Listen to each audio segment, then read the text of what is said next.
You are standing at the most photographed spot in South America. The air is thin up here, 7,970 feet above sea level. Your lungs work harder than they should. Your head aches slightly from the altitude. The clouds move below you like a slow river, and the Andes stretch in every direction further than your eyes can follow. Around you, tourists are taking photographs, selfies, couples, families. A woman in a bright yellow jacket is doing yoga on the terraces. A man in a Harvard sweatshirt is pointing at the stonework and explaining something to his children.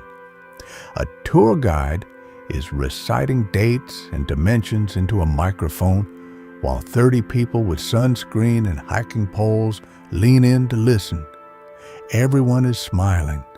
Everyone is standing on top of something they do not understand, because this mountain does not belong to the tourists. It never did. It belongs to a 13-year-old girl who walked thousands of miles across these mountains, fed coca leaves and fermented corn liquor for months until her body and her mind were no longer entirely her own, and then dressed in fine clothing adorned with silver and gold, placed in a small stone chamber cut into the mountain, and left there while the entrance was sealed above her. She was not a criminal. She was not a prisoner. She was chosen. She was considered the highest honor her family could receive. And when archaeologists found her in 1999, 500 years after she was placed in that mountain, she looked like she was sleeping. Her name has been lost to history. We call her the Maiden. She was 13 years old. And what was done to her was not the exception inside the civilization that built this breathtaking place. It was the policy. Before we climb into the darkness of what actually happened on these mountains, drop a comment right now and tell me what city and country you are watching from. Because this story did not happen in some mythological past. The mountain is still there. The ruins are still there. The tourists are still arriving by the busload every single morning. And underneath everything they photograph and everything they film and everything they post to their social media accounts, the truth has been sitting in the cold stone, waiting for someone to finally say it out loud. You are watching the Crimson Archives, and we are just getting started. Forget everything the travel brochures told you about Machu Picchu. Forget the UNESCO designation. Forget the wonder of the world rankings. Forget the photographs of llamas standing photogenically against ancient stonework while backpackers grin in the foreground. Forget Hiram Bingham and his 1911 discovery story, which was not a discovery at all, but we will get to that. Forget all of it, because the clean romantic version of Machu Picchu was constructed specifically to make you comfortable, to give you something beautiful to look at, to make sure you buy the ticket and take the bus up the mountain, spend your money, and go home with photographs that confirm the story you were already told. The real story is something else entirely. The real story begins not with architects and engineers and the breathtaking achievement of building a citadel at 8,000 feet without metal tools or the wheel. The real story begins with a child selected from her village because she was beautiful and healthy and without physical flaw, and then walked across the spine of the Andes toward a mountain she would never come back from. That is the story that has been sitting underneath the tourism infrastructure for 500 years. That is the story nobody puts in the brochure. To understand what happened on these mountains, you need to understand the empire that built them, Not the version of the Inca Empire that gets taught in schools. Not the simplified narrative of a sophisticated Andean civilization that built roads and terraces and storage systems and managed millions of people across an enormous territory. All of that is true, and it is also a mask. Underneath the administrative brilliance, underneath the engineering genius, underneath the road networks and the Quipu accounting systems and the agricultural terraces that still function today, underneath all of that was a system of absolute power so complete and so total that it could reach into any village in the empire and take what it wanted, including the children. The Inca Empire, at its height, was called Tawantinsuyu, the Four Regions. It stretched from what is now southern Colombia in the north to central Chile in the south, from the Pacific coast in the west to the edge of the Amazon basin in the east. Approximately 770,000 square miles of territory, containing somewhere between 10 and 12 million people. It was governed by the Sapa Inca, the unique Inca, the emperor, a man who was not merely a ruler, but a living god, a direct descendant of Inti, the sun god himself. When the Sapa Inca spoke, the words were not policy, they were divine instructions. When the Sapa Inca demanded something, the question was never whether to give it. The question was only how quickly it could be delivered. The empire ran on a system called mit'a, mandatory labor tribute.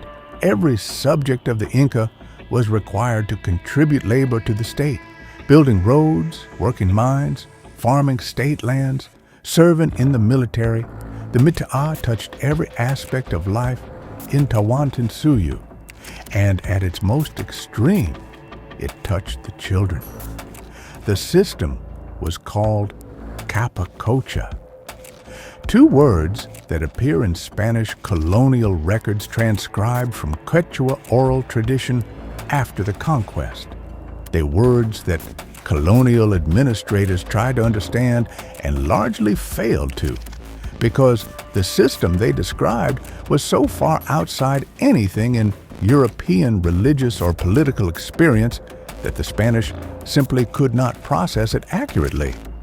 Capacocha is most often translated as royal obligation or solemn sacrifice. Neither translation captures what it actually was. Here is what it actually was. Across the empire, imperial administrators traveled from region to region, conducting inspections of the local population. They were looking for specific children. The criteria were precise and non-negotiable.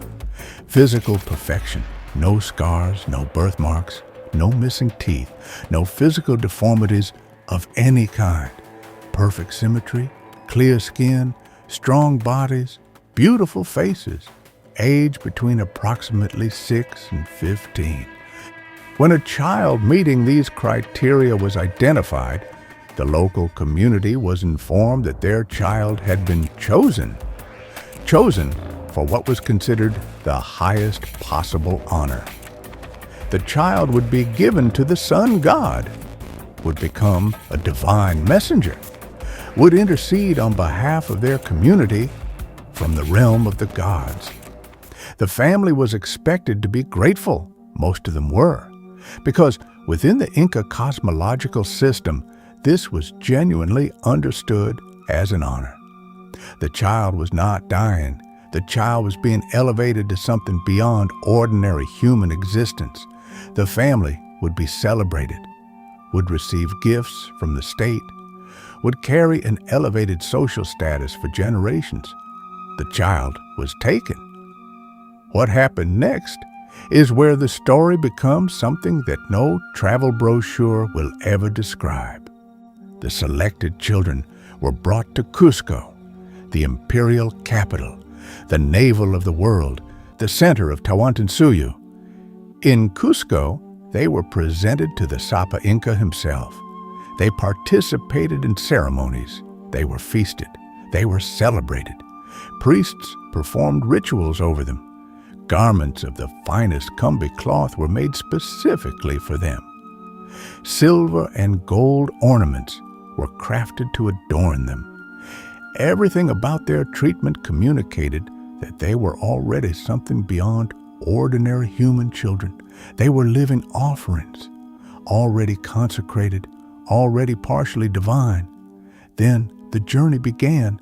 The children were walked to their designated sacred sites. These were almost always mountain peaks, the highest accessible points in each region of the empire, places where the earth touched the sky, where human beings could stand closest to Inti, the sun. These journeys were not short. Some children walked for months. Some walked for over a year. The road networks of the Inca Empire were used to move the Capacocha children across thousands of miles of Andean terrain. Relay teams of priests and attendants accompanied them. Local communities along the route were required to provide food and hospitality. The children arrived at each community in their fine clothing, adorned with their silver and gold, to ceremonies of welcome and reverence. They were treated as divine beings making a sacred journey. They were also being fed coca leaves throughout. The coca leaf in Andean culture was not simply a drug. It was a sacred plant with deep religious significance. It was used in ceremonies. It was offered to the gods. It was chewed by workers to manage altitude and fatigue. It was a central element of Inca religious practice. For the Capacocha children, it served an additional purpose. The forensic evidence discovered through analysis of the hair of the children found at high-altitude sites 500 years after their deaths reveals something that changes how we understand the final months of these children's lives entirely. Hair grows at a predictable rate, approximately 1 centimeter per month. Chemical analysis of hair can therefore function as a timeline, a chemical diary of what a person consumed in the months before their death. The maiden's hair told a precise story. In the year before her death, her diet changed significantly.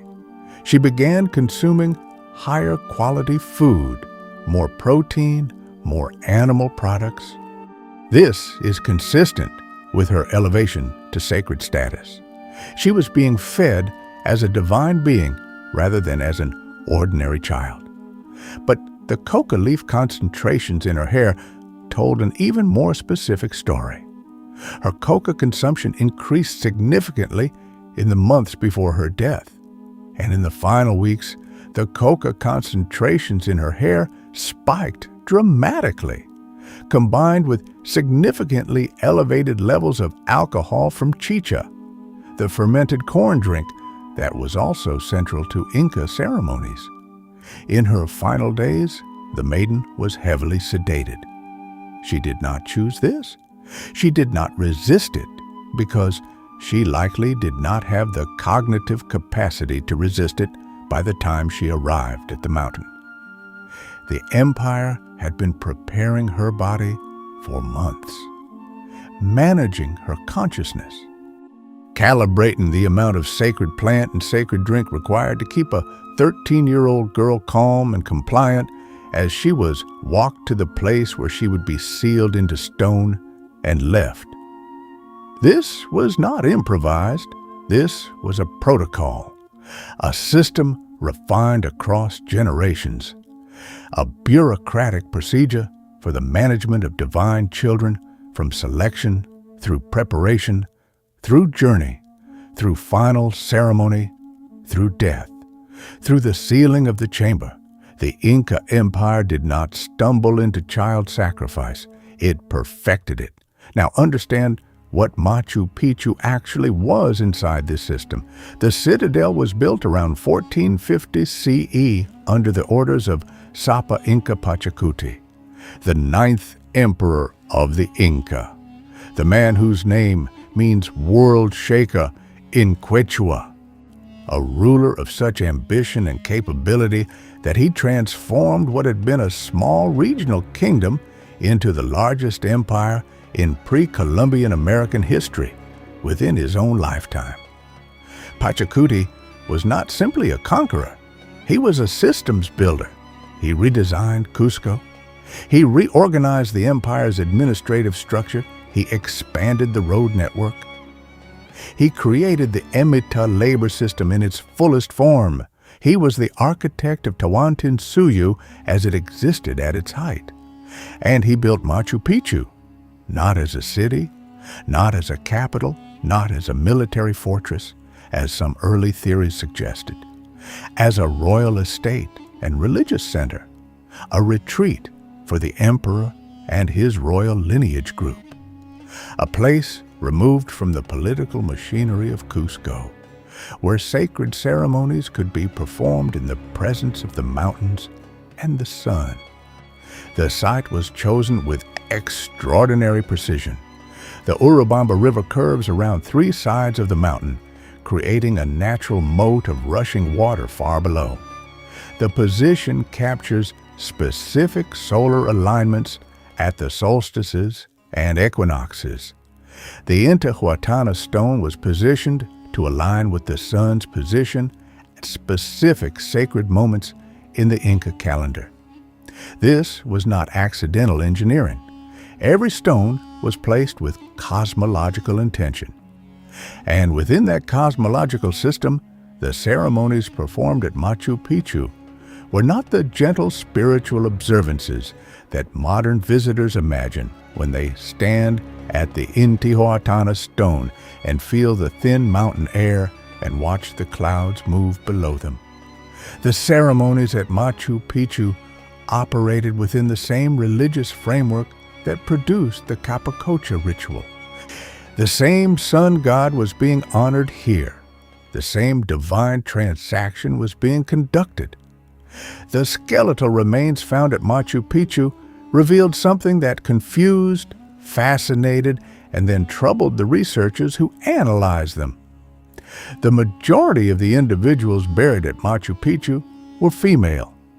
This finding is connected directly to one of the most important and least discussed institutions of the Inca Empire, the Aklas, the chosen women. Throughout the empire, Inca administrators identified girls of exceptional ability and beauty. These girls were taken from their families at approximately age 10 and brought to institutions called Aclahuasi, houses of the chosen women. These were not schools in any modern sense. They were institutions of total control. Inside the Aclahuasi, as the chosen women were trained in weaving the finest Kumbi cloth, in the preparation of chicha, in the performance of sacred rituals, in the specific religious practices required to serve the Inca state religion. They were also completely isolated from the outside world. They did not leave.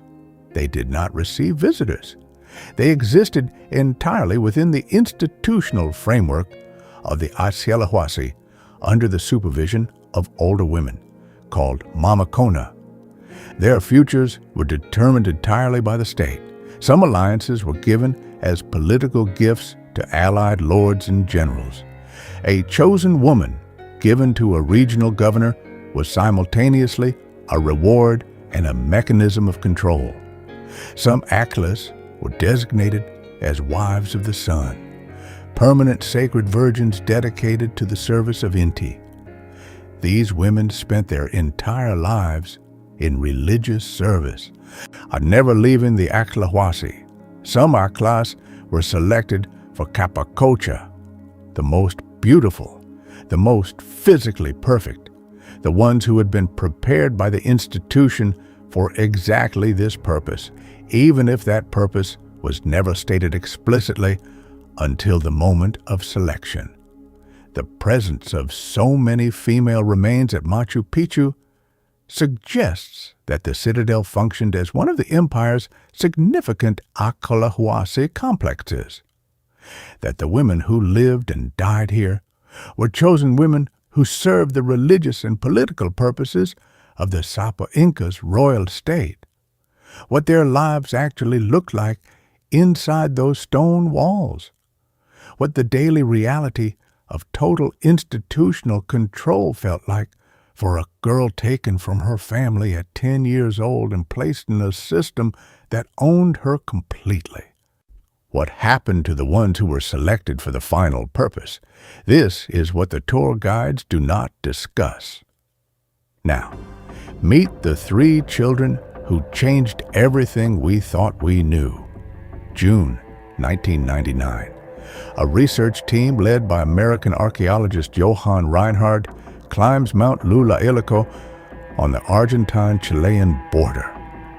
The mountain rises to 22,110 feet above sea level, one of the most active volcanoes in the world, a place of extreme cold and extreme altitude where the air contains barely a third of the oxygen available at sea level. Reinhard had been searching Andean peaks for Inca archaeological sites for years. He understood that the Inca had used high mountain peaks as sacred sites. The higher the mountain, the closer to the sun, the closer to Inti. What he found on Llullaillaco exceeded anything he or anyone else had anticipated. 3 children, preserved by the cold and the altitude with a completeness that stopped the research team completely. They were not skeletons. They were not degraded remains. They were children. 500 years after they had been placed in that mountain, they looked like they were sleeping. The oldest was a girl of approximately 13. She was seated upright in her burial chamber. Her knees were drawn slightly toward her body. A shawl was wrapped carefully around her shoulders. Her hair was arranged in thin braids that fell across her face. Her clothing was still intact and still showed the colors and patterns of its original weaving. Her face showed no expression of distress. She looked peaceful. The research team named her the Maiden. She has not been identified. Her name is unknown. Her village of origin is unknown. Her family is unknown. She exists in the historical record only as a body found on a mountain and a chemical analysis of her hair that tells the story of her final year with an almost unbearable precision. The coca concentrations, the chicha, the months of preparation, the final weeks of heavy sedation. The maiden was 13 years old, and she was managed carefully, deliberately, systematically by an institution that had refined the process of preparing a child for ritual death to the point where it had become a procedure. The second child was a boy of approximately 7 years old. He was found wearing a fine tunic, his hair cut in the style appropriate to his age and status. Around him were arranged offerings, small figurines crafted from gold and silver and spondylus shell, objects that communicated his sacred status, his divine purpose. He was 7 years old. He had walked to this mountain, had participated in ceremonies he was too young to fully understand, had been dressed in fine clothing and adorned with sacred objects, and then placed in a stone chamber at 22,000 feet and left there. His name is also unknown. The third child was a girl of approximately 6 years old. She was found in a different position from the other 2. Her clothing was disturbed. The analysis of her remains suggested she had experienced more distress in her final moments than the maiden. She was less sedated. She was 6 years old, and she was frightened. The archaeologists could tell this 500 years later from the position of her body and the state of her clothing, 6 years old, frightened on a mountain in the dark. This is what the Inca Empire did with its most sacred religious ritual. This is what the civilization that built Machu Picchu, that engineered those impossible terraces and those precisely fitted stones and those solar alignments and those road networks. This is what that civilization considered its highest expression of devotion. A 6-year-old girl was frightened in the dark on a mountain at 22,000 feet. The discovery of the Llullaillaco children sent a wave through the archaeological world that has still not fully settled, because for the first time, the Capacocha ritual was not a theory reconstructed from Spanish colonial accounts written by men who had every reason to emphasize the savagery of the people they were conquering. It was physical evidence. It was 3 children in extraordinary states of preservation whose bodies told the story of what had been done to them with a specificity that no amount of academic debate could dismiss or minimize. The hair analysis established the timeline. The physical examination established the methods. The positioning and preservation established the care and deliberateness with which the ritual had been conducted. This was not violence in the ordinary sense. This was not cruelty for its own sake. This was a system, a protocol, a carefully designed procedure carried out by people who believed completely in what they were doing, who understood the deaths of these children as an act of devotion so profound that it could sustain the relationship between the empire and the gods, that could bring rain to the fields, that could protect the emperor, that could maintain the cosmic order that kept Tawantinsuyu functioning. That belief does not make what happened to those children less devastating. It makes it more so, because it means there was no villain to catch, no individual to condemn. No single point of failure in the system could be identified and removed. The entire system was the point. Now, understand what Hiram Bingham actually did in 1911, because this is the second story buried underneath the first one, and it is almost as important. Hiram Bingham III was a Yale University historian and explorer. He was in Peru in 1911 conducting research related to the Inca Empire. He had heard rumors of ruins in the mountains above the Urubamba River from various sources during his travels. On July 24, 1911, Bingham hired a local farmer named Melchor Arteaga to guide him up the mountain. Arteaga knew exactly where the ruins were. He had known for years, as had his neighbors, as had the broader Quechua community in the region. When Bingham arrived at the site, he was met by 2 farming families who were actually living there. The Richart family and the Alvarez family had established agricultural plots on the ancient Inca terraces. They were farming the ruins. Their children played among the stone structures. An 11-year-old boy named Pablito Richarte actually guided Bingham through the ruins, showed him the temples, led him to the Intihuatana stone, walked him through the structures that Bingham would later describe as his discovery. Bingham took extensive photographs, made detailed notes, returned to Yale, and announced to the world that he had discovered a lost Inca city. The Richart and Alvarez families, who had been living there, were not mentioned prominently in his account. Melchor Arteaga, who knew exactly where the ruins were and led Bingham directly to them, received the equivalent of a few coins for his time. Pablito Richarte, who guided Bingham through the site, appears in a photograph from that day. A small boy was standing next to the stone walls that his family had been using as a home. Agustin Lizarraga, who had visited the site 9 years earlier in 1902 and scratched his name on the wall of the Temple of the Three Windows, was written out of the discovery narrative almost entirely. The local Quechua population had never lost knowledge of the site. They called it by its name, Machu Picchu, Old Mountain. They had always known it was there, had always known what it was.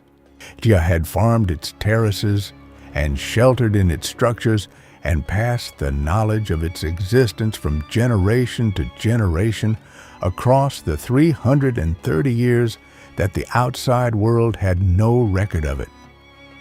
What Bingham discovered was not a lost city. What Bingham discovered was a lost city from the perspective of the academic institutions of the United States and Europe that had not previously documented it, which is a very different thing. Then came the artifacts. Bingham returned with Yale University expeditions in 1912, 1914, and 1915. His teams excavated extensively. They recovered thousands of objects, ceramic vessels, textiles, human remains, bronze tools, silver ornaments, objects that had been placed in tombs and ritual deposits across the site. These objects were shipped to Yale University in the United States. They were not returned. They remained at Yale for nearly a century, while Peru repeatedly requested their repatriation. The objects sat in storage and in display cases, while Peruvian officials argued that the materials had been removed illegally. The argument continued for decades. Yale finally agreed to return the materials in 2010. The physical transfer of the last objects was completed in 2012, 100 years after they were removed. The human remains, the bones of the people who had lived and died at Machu Picchu, were among the materials returned. Think about that for a moment.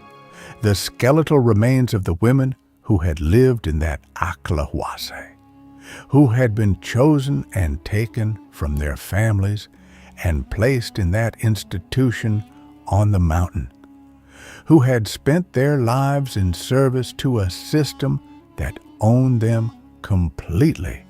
Who had died there and been buried there. Their bones spent 100 years in a museum in New Haven, Connecticut. And then they were returned to Peru, where they belong.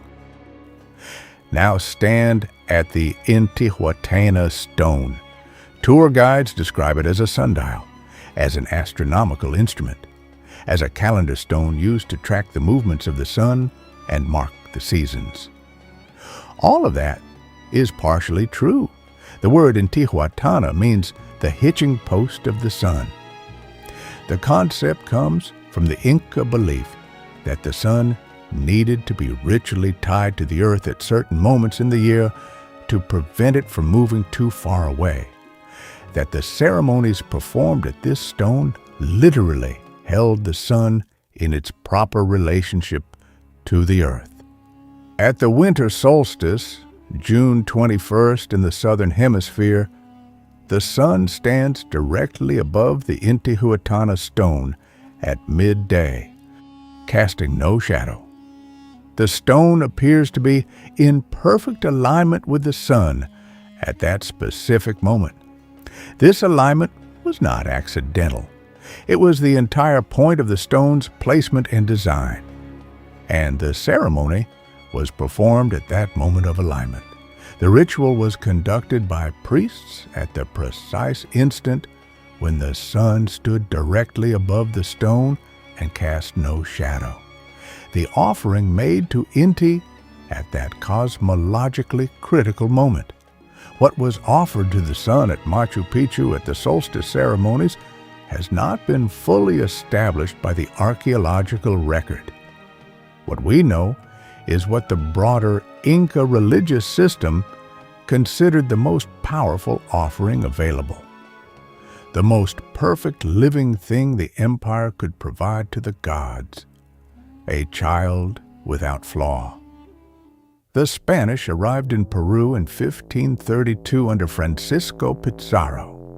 What followed was one of the most catastrophic events in human history, not primarily because of the soldiers and the horses and the steel weapons and the firearms that the Inca had never encountered before, not primarily because of the military campaigns and the executions and the forced labor in the silver mines that would kill hundreds of thousands over the following decades. What killed the Inca Empire faster than any Spanish soldier could manage was invisible.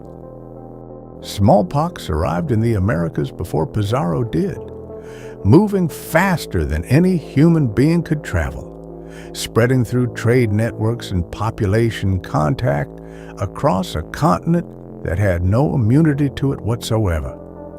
Killing between 50 and 90% of the population was reached in some areas. By the time Pizarro arrived in Peru, the Inca Empire was already in crisis. A devastating smallpox epidemic had killed the Sapa Inca Huayna Capac and his designated heir.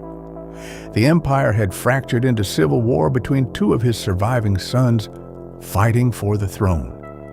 Pizarro arrived in the middle of a succession crisis in a population already devastated by disease. He captured Atahualpa in 1532 at the Battle of Cajamarca, an event of extraordinary strategic audacity in which Pizarro's small force of approximately 168 men ambushed an Inca army of thousands by inviting Atahualpa to a meeting and then attacking when the emperor arrived.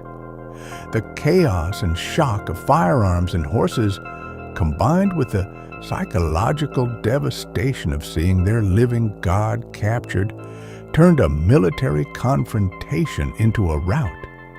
Atahualpa was held for ransom. His people filled a room with gold and silver to secure his release, the largest ransom in recorded history. Pizarro took the gold and executed Atahualpa anyway.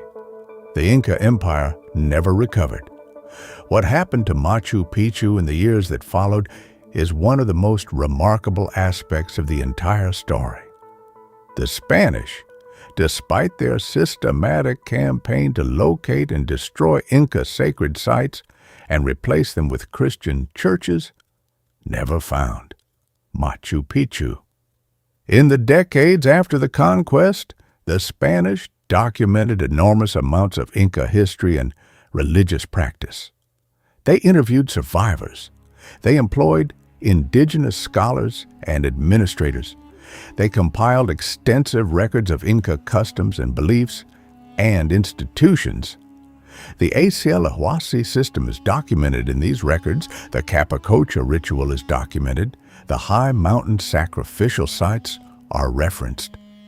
But Machu Picchu itself does not appear in the Spanish colonial record. Not because the local Quechua population did not know it was there. They knew, because they did not tell. For 330 years, the local communities who farmed the valleys below the mountain maintained silence about the citadel on the ridge above them. They carried that knowledge in their families and their communities. They knew the name. They knew what the place was. They knew its history. And they did not share it with the people who had destroyed the empire that built it. That silence was not passive.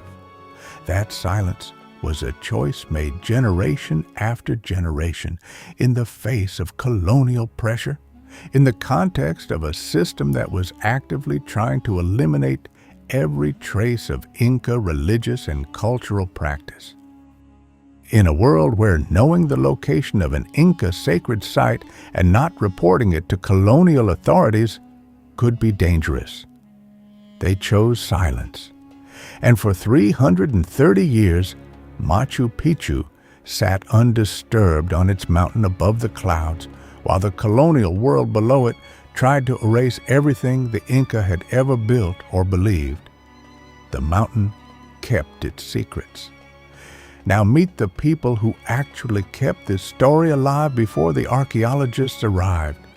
They are not famous. They do not have institutions named after them. Their contributions to the preservation of this site are not commemorated in the tourist infrastructure that now generates hundreds of millions of dollars per year from the mountain they protected.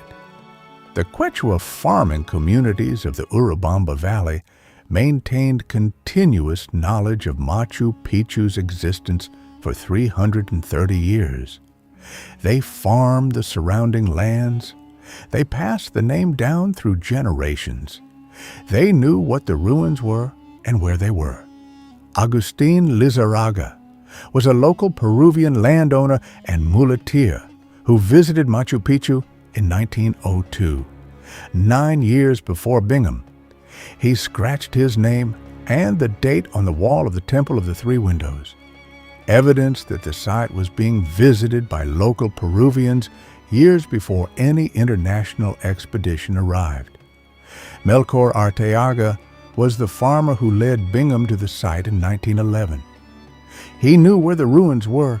He charged Bingham the equivalent of a few coins for his time. He appears in Bingham's accounts as a local guide of limited significance. In fact, he was the person without whom Bingham would not have found the site when he did. Pablito Richarte was 11 years old when Bingham arrived. He lived at Machu Picchu. His family had established agricultural terraces there. He guided Bingham through the ruins. He is visible in photographs from that day. He is not considered a discoverer of anything. The Alvarez family also farmed the site, also knew its history, also present when Bingham arrived, also were written out of the discovery narrative. These are the people who actually maintained the continuity of knowledge about Machu Picchu across the centuries, so that the outside world had no record of it. They are the real discoverers. The mountain was never lost. The unanswered questions about Machu Picchu are not minor academic disputes about dates and dimensions.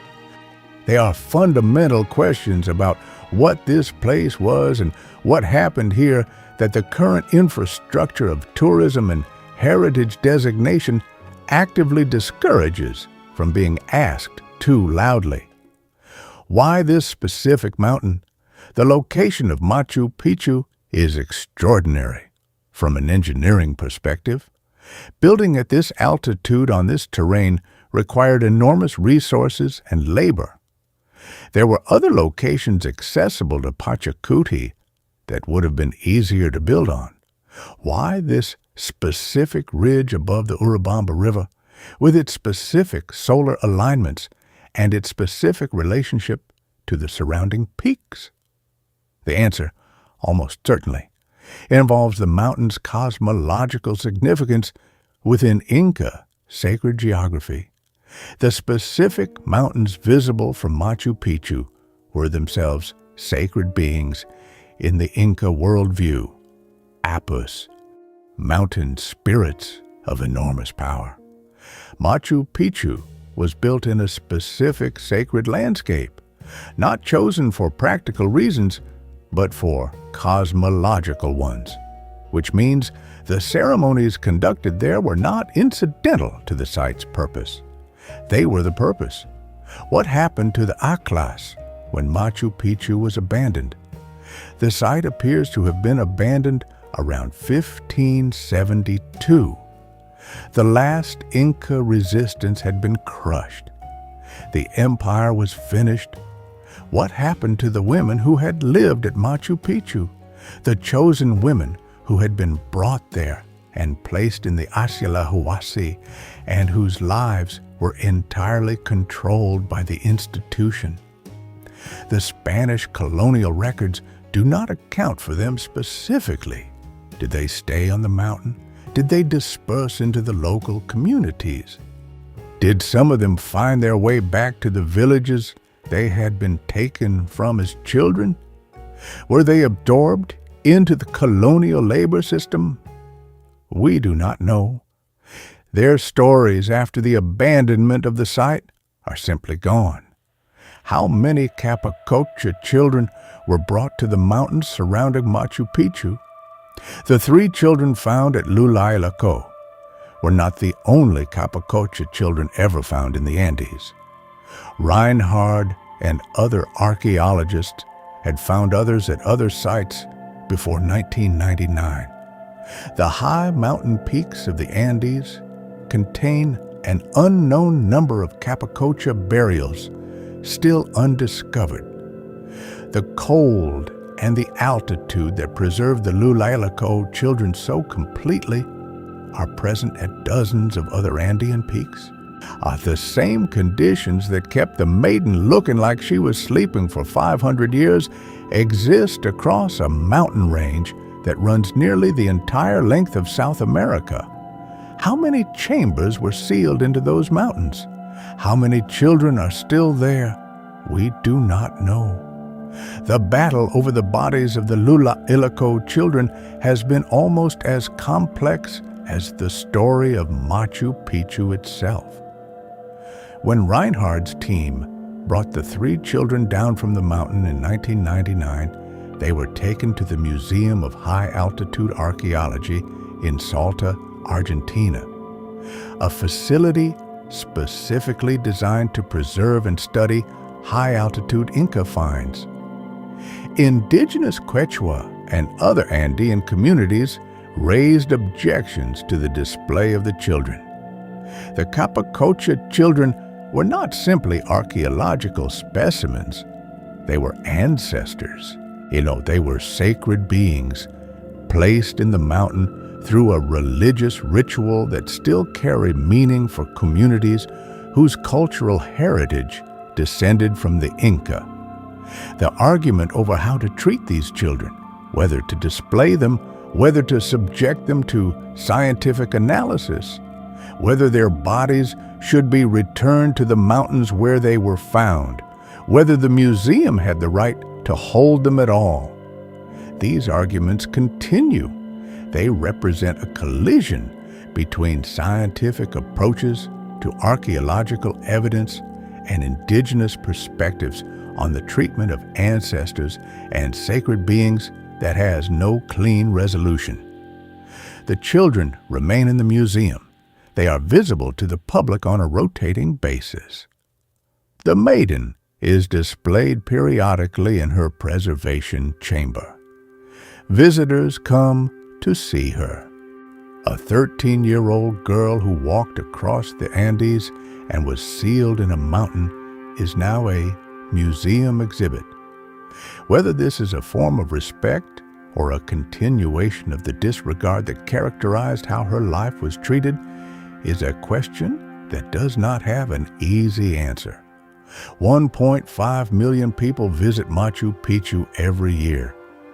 The Peruvian government has implemented visitor limits and ticketing systems to try to manage the impact of that volume of tourism on the site. There are ongoing debates about whether the current number of visitors is sustainable, whether the constant foot traffic is damaging the ancient stonework, whether the UNESCO designation provides sufficient protection. These are real and important conservation concerns. They are also conversations that take place entirely within the framework of Machu Picchu as a heritage site to be preserved and experienced. They do not generally include the question of what was done to children here. They do not generally include the question of what the chosen women's lives looked like in the Llullaillaco on this mountain.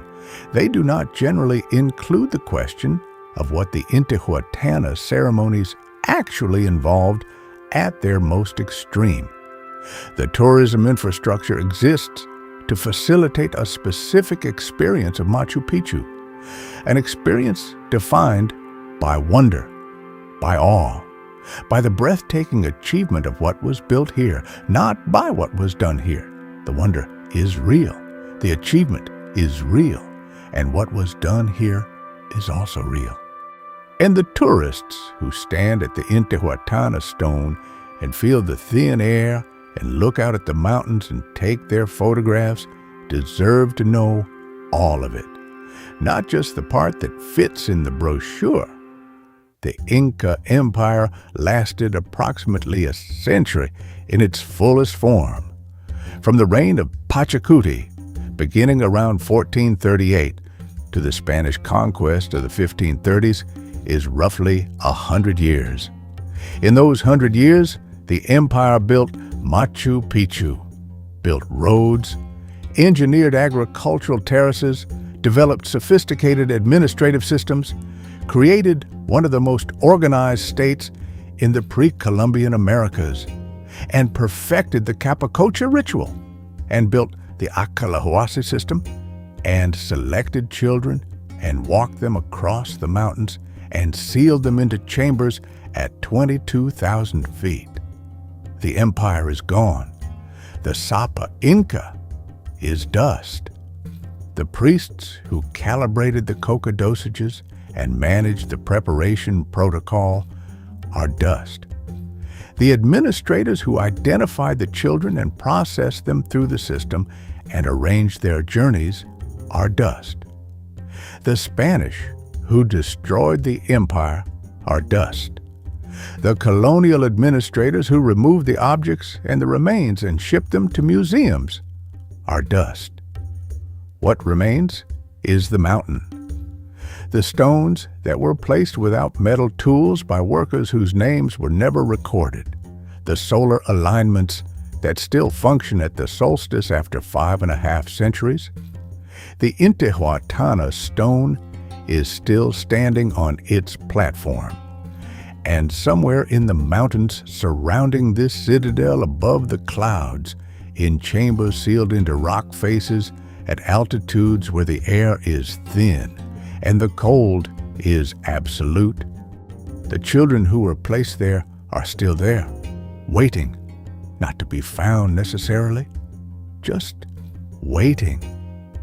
The way the maiden waited for 500 years on Llullaillaco until Reinhard's team broke through the entrance of her chamber and found her looking like she was sleeping with her braids arranged across her face and her fine clothing still showing its colors. She waited 500 years, and then someone came and looked at her and understood finally what had been done. You have been standing at the most photographed spot in South America this entire time.